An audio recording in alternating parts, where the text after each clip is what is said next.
Hello friends, see this question.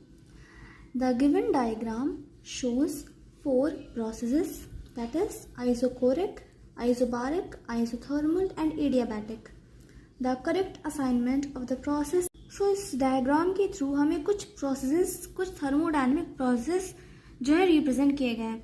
अब हमें इन diagrams में से, इन ग्राफ्स में से पहचानना है कि कौन सा ग्राफ किस थर्मोडायनेमिक प्रोसेस को रिप्रेजेंट कर रहा है.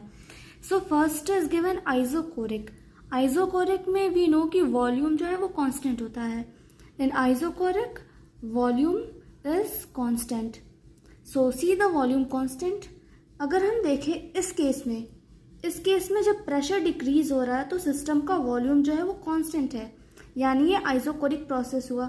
सो आइसोकोरिक डी. आइसोबारिक में वी नो कि प्रेशर जो है वो कांस्टेंट होता है.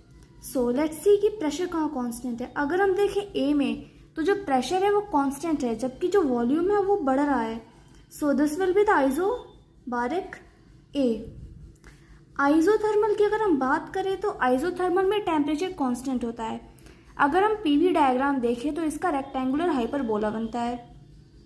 तो अगर हम देखें तो ये आइसोथर्मल जो है और एडियाबैटिक जो है, एडियाबैटिक में क्यू जीरो होता है, हीट जीरो होता है. तो इन दोनों का ग्राफ जो है वो लगभग सिमिलर बनता है.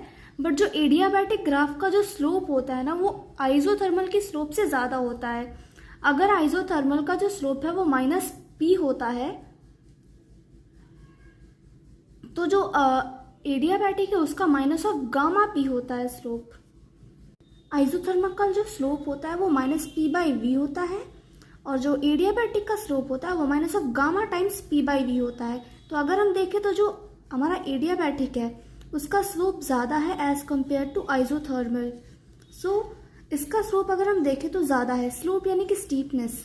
और अगर हम इसे देखें तो इसका स्लोप कम है. तो this will be the isothermal and this will be the adiabatic, B and C. So isochoric D, isobaric A, isothermal B and adiabatic C. This will be the answer. So first option will be correct option.